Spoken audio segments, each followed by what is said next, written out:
My name is Başakesin Köktürkgüzel. Today I'm giving your introduction to electrical and electronics engineering lecture. This is an offline record because I have another lecture with the graduate students. So I'm sorry for not face-to-face presentation. Today I will introduce you to machine learning and machine learning applications in business intelligence. Before the beginning of my presentation, I want to give my educational background. I want to introduce myself. I got all my degrees from the Izmir Institute of Technology, Electronics and Communication Engineering, and I was studying on the biomedical data analysis. In my PhD, I was focused on the clustering of the flow cytometry data.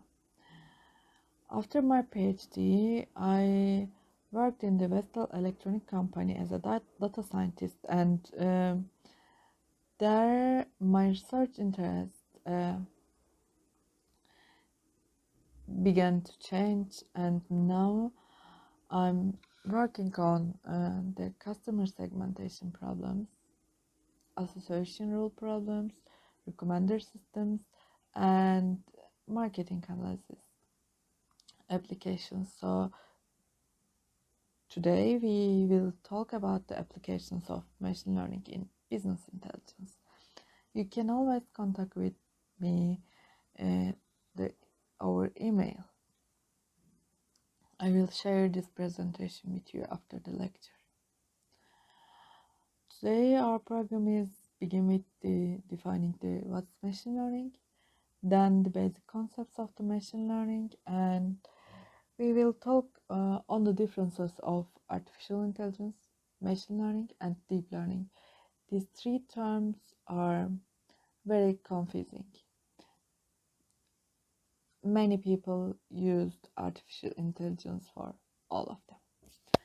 And at the end of our presentation, we will talk about the applications of machine learning in business intelligence.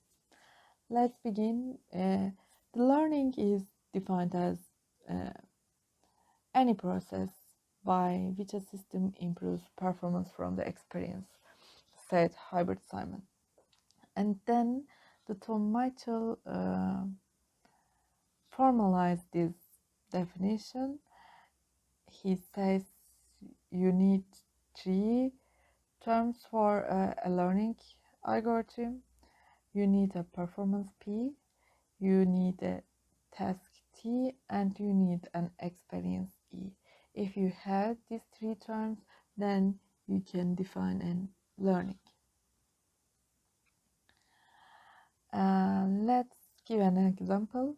These are motivating examples during the lecture. The example is the identifying an email as spam or not. Our task is the identifying the spam. Then we measure our performance as the accuracy, how accurately we classify an email as spam or not. Then our experience is our database. Users are labeled the spam emails, and then we have a database. We can use this data. So you can say that what is the difference between a machine learning or traditional programming? Isn't it a machine learning writing a program for the computer?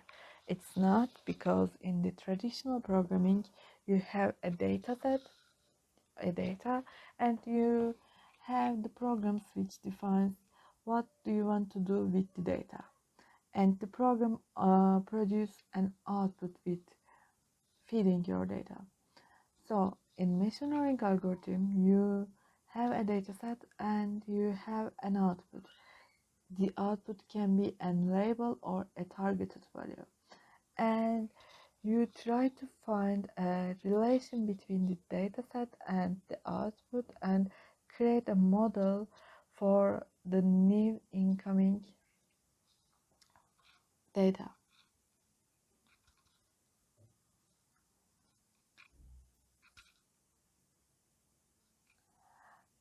There are many applications of the machine learning in our daily life. For example, we use machine learning in our navigation systems, our translation systems, identifying the spam emails in our bank account, fraud detection in credit card transactions. Also, we used in our mobile phones with personal assistants like Siri or Google Assistant. There are many applications. So we can define the data science a multidisciplinary area. So if you want to uh, run a good qualified data science project, you need different experts, such as you need a domain expert which tell you the problem.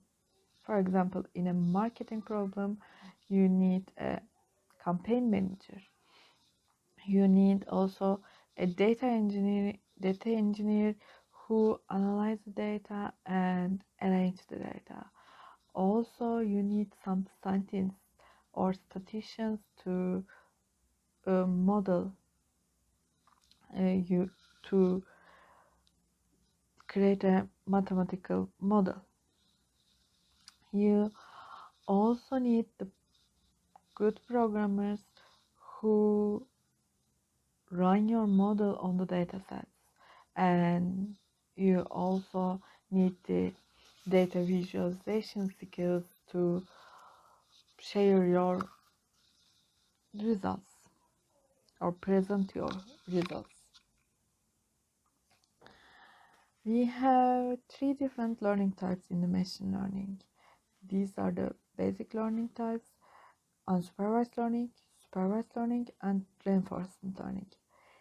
In different applications, different machine learning types are used. You will learn them in the fourth class in Introduction to Machine Learning lecture in detail with the applications. For example, if you try to build a recommender system for an e-commerce web page, then you need to use unsupervised learning. However, if you use a image classification or face detection in your iPhone, you need to use supervised learning. Also, if you develop a robot or develop a game, then you need to use reinforcement learning. Let's look at more deeper these learning types. Our first learning type is the supervised learning. It learns with labeled data. To create a supervised learning model, you need a dataset with the label. For example, email classification. Before creating the model, someone needs to label a bunch of mails with spam or not spam. So then your computer learn if the mail structure is like that, it's labeled as spam or not. In the unsupervised learning, you have the dataset, but you don't have the labels. Unsupervised learning groups the data. So, for example, you have many articles from the web, but you don't know their relationship. The computer analyzes the words in the articles, then it groups them. Take them, these are subgroups. Then when you look at these articles, you can see that these articles are the sport articles. For example, then another group is the political articles. According to the word count, the words in the text, they can group the articles. So this is the unsupervised learning. The another learning method which we talked is the reinforcement learning. It's a kind of a new method, and it's a different method according to the supervised or unsupervised models. It learns with the reward system. For example, you generate a chess player in the computer. Then, when you do a good movement according to the play, then you got a bigger reward. So, by trying all the possible combinations, then the system learns to play chess with the reward. Now let's look at how supervised learning works. As we said, we have a data set and labels in the supervised learning. Regression is the first part of the supervised learning. You have a data and you have a targeted value. In here, for example, you are working in a company, a human resources department, and you have the all staff's experience in years and their salaries. In here, our salary value is the targeted value, which is defined with the y1, y2, and yn. And the experience in years is our data, which is defined with the x1, x2, and the xn. We try to predict a function which produce when we give a data x, it predicts the value of y, and we set this as regression problem. For example, a new person come to your company. He said, I have a 9 years experience. Then you can put this 9 years experiment into your function and predict the salary to give him or her. And in the regression problems, our targeted value is real value. But if this value is categorical, then we named this supervised learning problem as the classification. For example, in here we have a tomography image, and we extract the tumor size. And according to our tumor size, we have a label whether the person has breast cancer or not. Okay, here our data set is the size of the tumor, and the label is the malignant or benign, whether it has a breast cancer or not. 0 or 1 are labels. Okay, then we set this problem as the classification problem.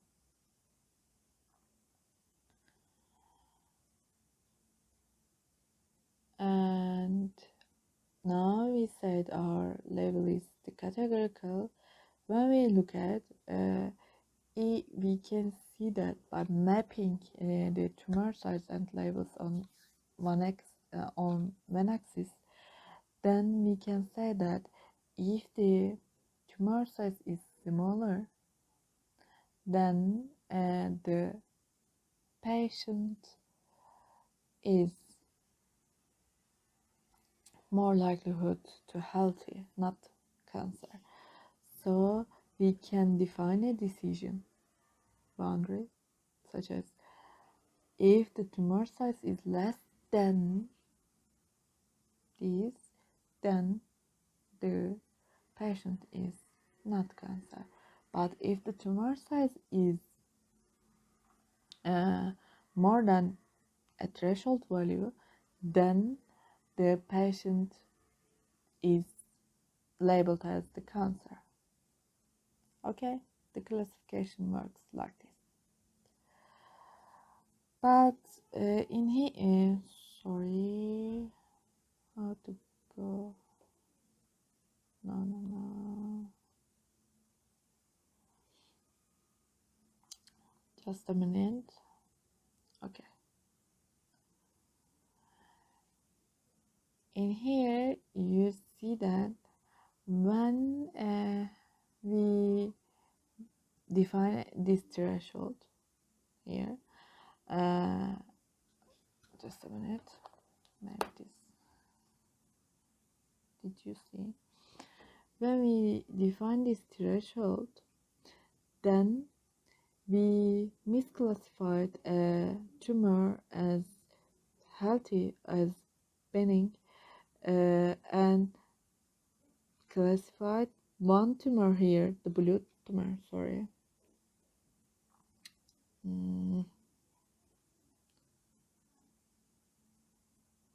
Okay.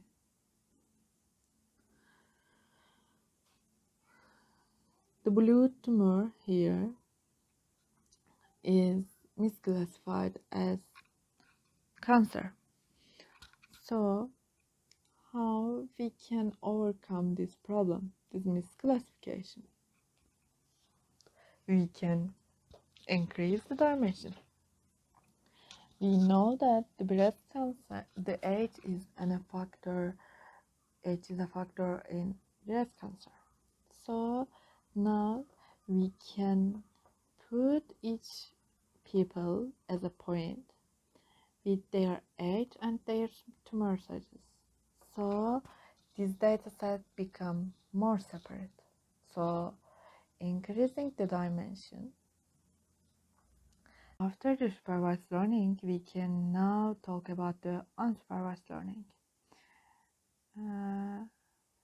We have a data set, but we don't have the labels, or we don't have a target value. We are looking for the hidden structure behind the data set. For example, in here you see the unlabeled data, and after you apply a clustering algorithm, then you can divide them into the 3 different groups: greens, blues, and reds. And all of them have different behaviors. How unsupervised learning do this? It defines some centroids, and then it groups the neighbors of these centroids. Then it maximize the difference between the cluster centroids and minimize the within cluster distance. Where we used unsupervised learning in market segmentation, you have a company, you make a sales, and you want to group your customers, or you are an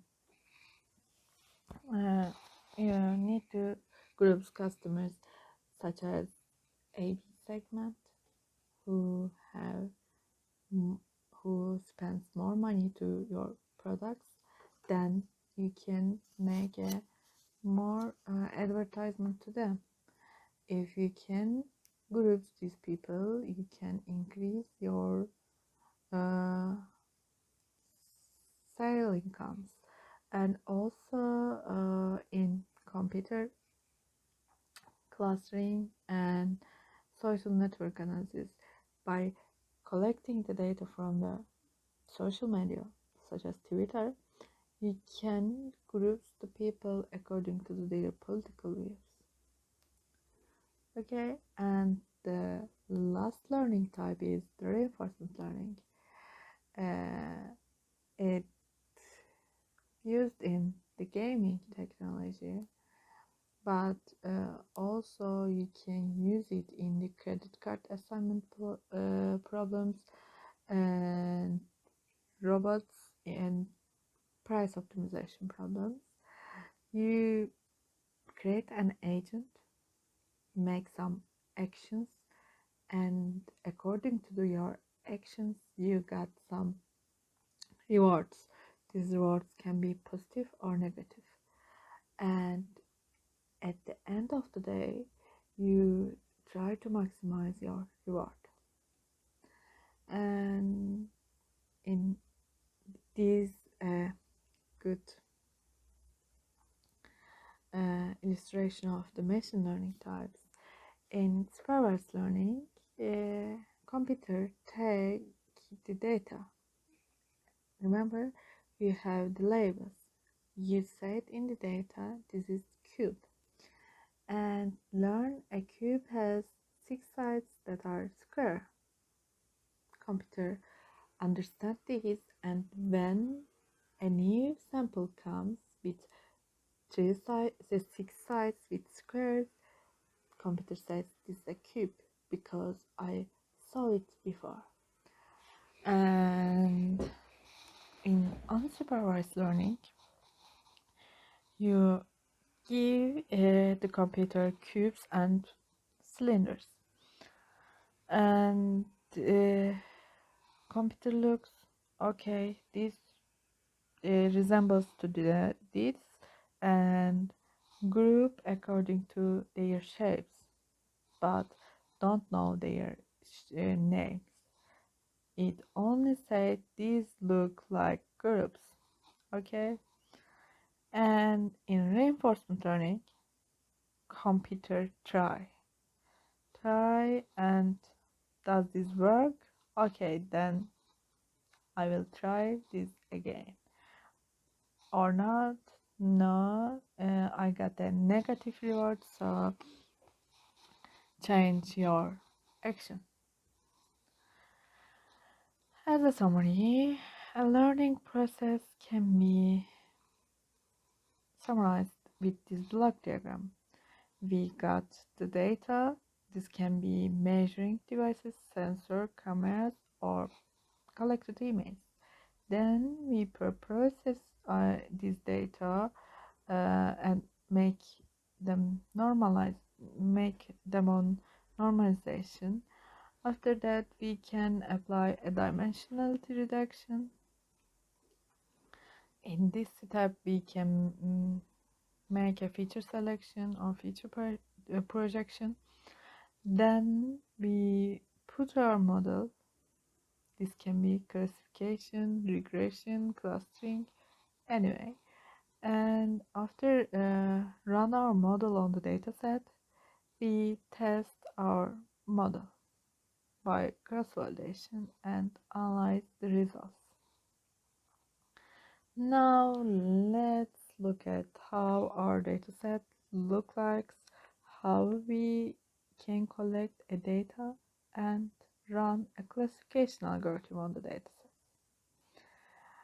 Now with a watermelon example, I want to define you the components, the technical terms used in a machine learning or in a classification algorithm. Our sample is the watermelon, and we have classes. A watermelon is unripe or good, and we have features: volume of a watermelon, weight of the watermelon, color of the handle, and fullness of its voice. Okay, and our aim is to predict whether a watermelon is unripe or good. And this example makes you a good watermelon choice in the bazaar. Now we are going to go to the bazaar and buy a watermelon. Then we measure its volume, weight, and color of handle, and we put it tick tick and listen to its voice, and then we cut it and look whether it's a good or unripe, and we write all the records in our Excel data or anywhere. Then again, in another day, we go to the bazaar and buy a watermelon, and again measure the volume, weight, and fullness of its voice, and record the color. And again we cut and we look at it's unripe and we record it. Mm, like this, we buy n watermelons and cut it all and record whether they are good or unripe. After that, we run a model. Sorry.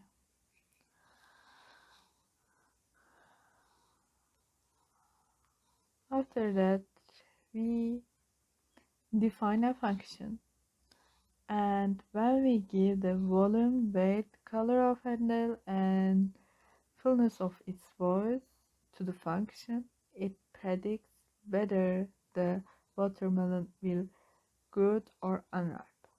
So after, for example, 10 watermelon modes, you predict how to 11th watermelon will be without cut it.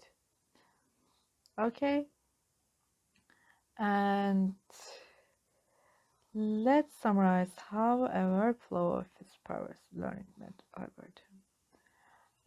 We have a training step and test step. We collect the data with labels. We put our inputs a feature extractor.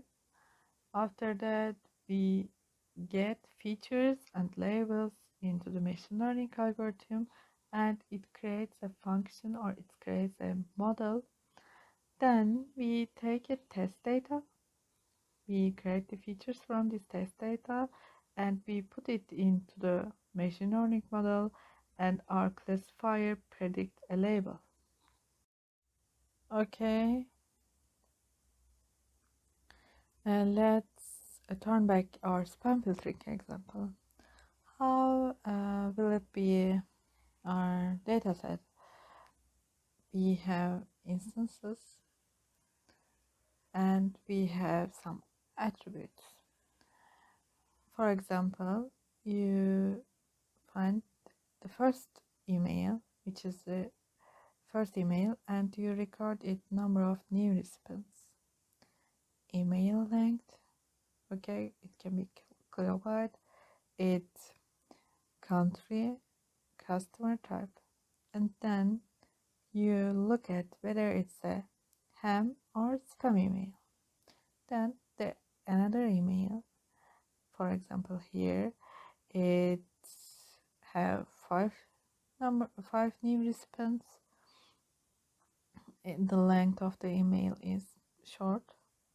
It's from Nigeria. Customer type is bronze and email is spam. Okay, you got the datasets like this. After that, according to the number of new recipients, you try to analyze whether an email is spam or not. Okay, the blue ones are not spam and the red ones are spam. As you can see, for example, if I have a threshold from 1, if our email new recipient is more than 1, we can say that it's a spam. The blue ones are incorrect and we misclassified them. Let's look at our error. If I put my threshold decision line onto the 2, I can say that if I recipients more than 2, the email is spam. Let's look at our error. Here, the black ones are the error. Okay, let's look at according to the email length. If the email length is short, then it likely spam email. But we couldn't know. We can send to the emoji as okay, and it's not spam, I think. Okay, and when we combine the email length and the number of the new recipients, we can see that the spam emails and not spam emails are separately grouped. And can I take a decision region like this? If the new email is about the decision region, I can classify it as not spam, and below the decision region, I can label it as a spam. Okay, is it suitable? I think yes. And how is this decision region? And how? All of them I have no error in the training data.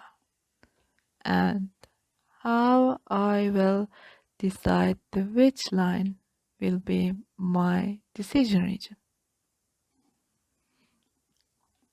Define a margin and maximize it. Okay, the margin is the difference between the distance between the samples of different groups. Okay, and you need to maximize the margin to create a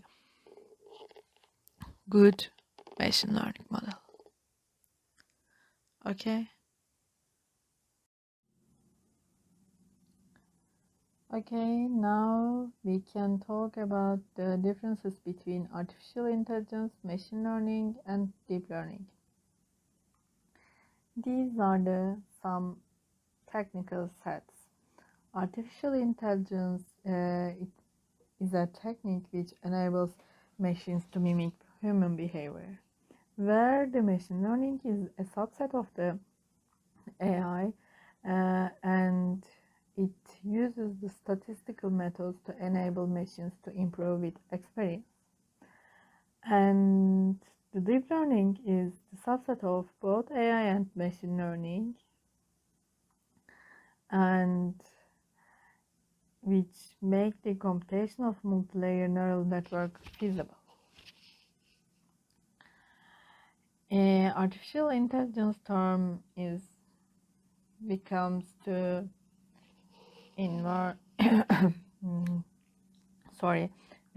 popular in the 15th, which is the engineering of making intelligent machines and programs.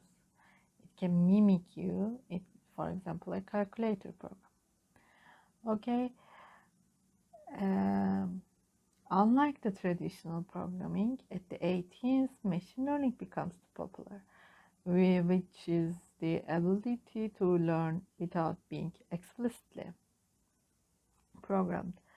And after that, 2010s, by the increasing in the computational power, deep learning becomes more popular. Deep learning is a machine learning technique that uses the neural networks. The first neural networks are published in the early 15th, but because of the computational power was not enough, the deep learning techniques cannot be developed. So by the computational power, deep learning becomes more popular. And when we prefer to deep learning according to the conventional machine learning algorithms, when we have the huge amount of data, for small data sets, The conventional machine learning algorithms and deep learning algorithm performances are the same, but when you increase the amount of your data set, the deep learning becomes a more attractive performance according to the conventional machine learning algorithms. And another difference between the machine learning and deep learning is the computational cost. You can run your conventional machine learning algorithms on low-end machines, but deep learning algorithm calculates matrices, so they need the GPU power. Another difference between the machine learning and deep learning is the feature extraction. In the machine learning problems, in the machine learning problems, you need an expert to extract the features. For example, in the computer vision problems, you need to identify the eyes of a person, nose, or hair, and you need to label them. But in a deep learning problem, you give the all image to the computer, and it identify the low-level features, mid-level features, and high-level features. Okay, another difference is the problem-solving approach. For example, we are trying to find this traffic sign and identify which traffic sign it is. And in the machine learning, firstly you need to find the sign. Okay, then you are comparing your sign with the database and determine what sign is. And in the deep learning, you give the picture and it gives you the position and label of the sign. But don't forget that to run a deep learning algorithm, you need a huge amount of images that contain different traffic signs.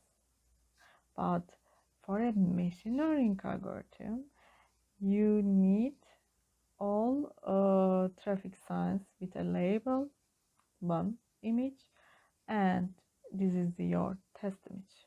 Okay, and maybe we can put it. And these are the popular deep learning tools produced by different companies. For example, the TensorFlow and Keras are the Google products, and Microsoft has CNTK, and PyTorch and Coffee is the Facebook tools. Okay, this is the last part of my presentation. In this part, I will explain the applications of machine learning in business intelligence in a fast way. The most common application is the customer segmentation. Customer segmentation is a clustering technique. Generally, k-means is used for the clustering, and you can segment your customers according to their specific features such as age, income, gender, demographic information, etc. And if you can divide your customers meaningful groups, you can reduce the ad budgets, and also you can focus on best profitable customers. For example, you are trying to promote a PlayStation. You don't want to promote, or you don't show your ads to a person who don't have television, or who don't have or who is not at the 65 years old. Okay, you need to define your customer groups to reduce the marketing prices. Also, the another application of machine learning is the pay-per-click advertising. Facebook is one of the company that use machine learning in advertisement solutions. For example, sorry, sorry. For example, if you optimize for link clicks, your ads will target the most people most likely to click on the link within your target audience. Okay, it can predict who is who interested with your campaign. Also, the another application is the personalized web page. It increases the website experience, and also by sending a push notifications to a user, you can send them the right message at the right time. And the Insider, which is a Turkish company, make this machine learning technique very well.